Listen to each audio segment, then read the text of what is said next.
Hi guys, welcome back to Sham Sneha channel. இன்றைக்கி நம்ம வீடியோவில் என்னென்னு பார்த்தீங்க அப்படின்னா சூப்பரான டேஸ்டான எக் குருமா தான் எப்படி பண்ணுறது அப்படின்னு பார்க்கலாமா. அடுப்பில் ஒரு சட்டி வச்சு தேவையான அளவுக்கு கடலெண்ணெய் ஊற்றிக்கலாம். அதுக்கு முன்னாடி நான் வெங்காயம், தக்காளி எல்லாம் கட் பண்ணி வச்சுருக்கேன். அது என்ன பண்ணுறது அப்படின்னு நான் சொல்கிறேன். முதல்ல எண்ணெய் ஊற்றிக்கலாம். ஒரு 4 டேபிள் ஸ்பூன் எண்ணெய் ஊற்றிக்கலாம். கிரேவி அப்படிங்கும்போது 1 டேபிள் ஸ்பூன் சேர்த்து எண்ணெய் ஊற்றணும். அப்படிங்கும்போது டேஸ்ட்டு நல்லாயிருக்கும்.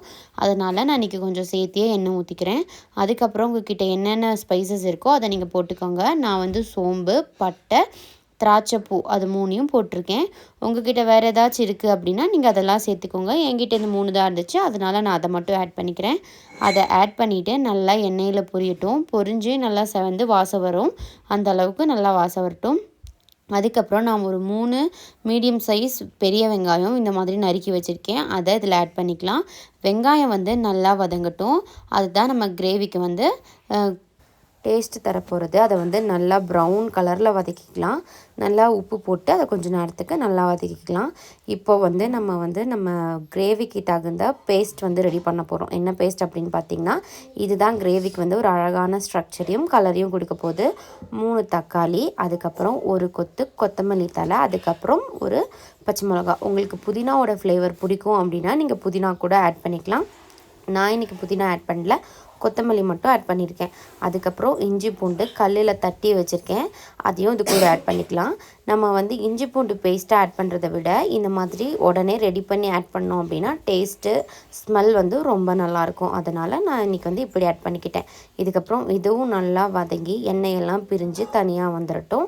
அதுக்கப்புறம் நம்ம ரெடி பண்ணி வச்சுருக்க பேஸ்ட்டை இது கூட ஆட் பண்ணிக்கலாம். இதுவும் இப்போ நல்லா வதங்கி எண்ணெயெல்லாம் பிரிஞ்சு தனியாக வந்துருச்சு. இந்த டைமில் நம்மளுடைய பேஸ்ட்டை ஆட் பண்ணிக்கலாம். இதோட கலர் பார்த்திங்க அப்படின்னா ஒரு அழுக்கு கலர் மாதிரி தான் இருக்கும். ஆனால் அதோட கலர் கிரேவி ரெடி ஆனதுக்கப்புறம் பார்த்தோம் அப்படின்னா ரொம்ப டேஸ்ட்டாக பார்க்குறதுக்கே ரொம்ப அழகாக நீட்டாக இருக்கும். இதையும் போட்டுக்கலாம். போட்டுட்டு இதுவும் நல்லா வதங்கட்டும். நல்லா எண்ணெயிலேயோ ஒரு 2 நிமிஷத்துக்கு வதக்கி விட்டுக்கலாம். அதுக்கப்புறம் நம்மளுக்கு தேவையான மசாலாஸ் எல்லாம் ஆட் பண்ணிக்கலாம். இப்போது நம்ம 5 நிமிஷம் வதக்கிட்டோம். இப்போ பார்த்திங்க அப்படின்னா நல்ல கலரெல்லாம் சேஞ்ச் ஆகி இந்த கலரில் இருக்கும். இந்த டைமில் 2 டேபிள் ஸ்பூன் மல்லித்தூள் ஆட் பண்ணிக்கலாம். அதுக்கப்புறம் காரத்துக்கு தகுந்த மாதிரி மிளகாத்தூள், அதுக்கப்புறம் நீங்கள் கரம் மசாலா அதெல்லாம் வச்சுருக்கீங்க அப்படின்னா அதெல்லாம் ஆட் பண்ணிக்கோங்க. நான் எல்லாமே சேர்ந்து ஒரே மசாலாவாக ரெடி பண்ணி வச்சுருக்கேன். அதனால் அந்த மசாலா ஒரு 2 டேபிள் ஸ்பூன் ஆட் பண்ணிக்கிறேன். அதையும் போட்டுட்டு கொஞ்சமாக பெருங்காயத்தூள் அதையும் போட்டு நல்லா எண்ணெயிலே ஒரு 2 நிமிஷத்துக்கு வதக்கிக்கலாம். இந்த மசாலாவோட பச்சை வாசனை எல்லாம் போகிறது வரைக்கும். நம்ம மசாலா போட்டு உடனே தண்ணி ஊற்றக்கூடாது. ஊற்றினோம் அப்படின்னா மசாலாவோட அந்த பச்சை வாசம் அப்படியே நம்மளுக்கு தெரியும். அதனால் எண்ணெயில் ஒரு 2 நிமிஷத்துக்கு இந்த மசாலா நல்லா வதக்கிக்கலாம். அதுக்கப்புறம் உப்பு செக் பண்ணி உப்பு போட்டுக்கோங்க. இந்த மிக்ஸி ஜாரில் தண்ணி ஊற்றிட்டு அந்த மசாலா கொஞ்சம் மிக்ஸி ஜாரில் இருக்குது அதையும் சேர்த்து இந்த தண்ணி கூட ஆட் பண்ணி இதில் ஊற்றிக்கலாம். அதுக்கப்புறம் நான் 2 எக் பாயில் பண்ணி வச்சுருக்கேன். அதை எப்போதும் மாதிரி கட் பண்ணாமல் இன்றைக்கி கொஞ்சம் டிஃப்ரெண்ட்டாக கட் பண்ணிக்கலாம். அப்போ தான் இந்த முட்டைக்குள்ளே நல்லா கிரேவி எல்லாம் உள்ளே போய் இறங்கி சாப்பிட்றதுக்கே ரொம்ப டேஸ்ட்டாக இருக்கும். அதனால் நான் முட்டையில் இந்த மாதிரி நடுவில் இந்த மாதிரி ஒரு கீரல் போட்டுக்கிறேன். ஒரு 4-5 தடவை இந்த மாதிரி கட் பண்ணிக்கிறேன். முன்னாடியும் பின்னாடியும் சேம் அதே மாதிரி கட் பண்ணிக்கிறேன். அதே மாதிரி அடுத்த முட்டையிலும் கட் பண்ணிக்கோங்க. மசாலா உள்ள இறங்கி சாப்பிட்றதுக்கே ரொம்ப ஸ்பைஸாக நல்லா சூப்பராக டேஸ்ட்டாக இருக்கும். நீங்களும் இந்த மாதிரி ட்ரை பண்ணி பாருங்கள். அவ்வளோதான்.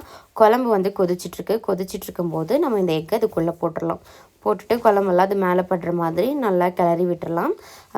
கிளறி விட்டு ஒரு 2லேருந்து 3 நிமிஷத்துக்கு நம்ம மூடி போட்டு குக் பண்ணால் போதும். நம்மளோட கிரேவி ரெடி ஆயிரும். ஆல்ரெடி கிரேவி எல்லாம் நல்லா கொதித்து பச்சை வாசனை எல்லாம் போய் ஆல்மோஸ்ட் ரெடி ஆயாச்சு நம்ம கிரேவி.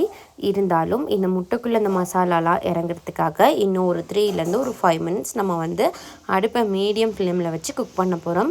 உங்கள்கிட்ட ஒரு மூடி இருக்குன்னா நீங்கள் கண்டிப்பாக க்ளோஸ் பண்ணி வச்சே அதை குக் பண்ணுங்கள். அப்போ தான் நல்லாயிருக்கும். நானும் க்ளோஸ் பண்ணுறது வீடியோ எடுக்க மறந்துட்டேங்க. அவ்வளோதான். நம்மளோட கிரேவி பாருங்கள் என்ன கலரில் எவ்வளோ அழகாக ரெடி ஆயிடுச்சு அப்படின்னு.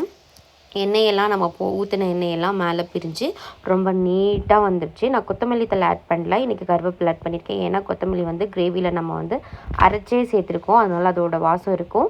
அதுக்காக நான் கருவேப்பிலை மட்டும் ஒரு கொத்து ஆட் பண்ணிக்கிட்டேன். அவ்வளோதான். ரொம்ப டேஸ்ட்டாக ரெடி ஆயிடுச்சு. பிடிக்காதவங்க கூட விரும்பி கேட்டு வாங்கி சாப்பிடுவாங்க. நீங்களும் ஒரு தடவை உங்கள் வீட்டில் இந்த கிரேவியை ட்ரை பண்ணி பார்த்துட்டு எப்படி இருந்துச்சு அப்படின்னு மறக்காமல் கமெண்ட்டில் சொல்லுங்கள். வீடியோ பிடிச்சிருக்கு அப்படின்னா உங்கள் ஃப்ரெண்ட்ஸ் அண்ட் ஃபேமிலிக்கெல்லாம் ஷேர் பண்ணி சப்போர்ட் பண்ணுங்கள். நாளைக்கு இன்னொரு சூப்பரான வீடியோவில்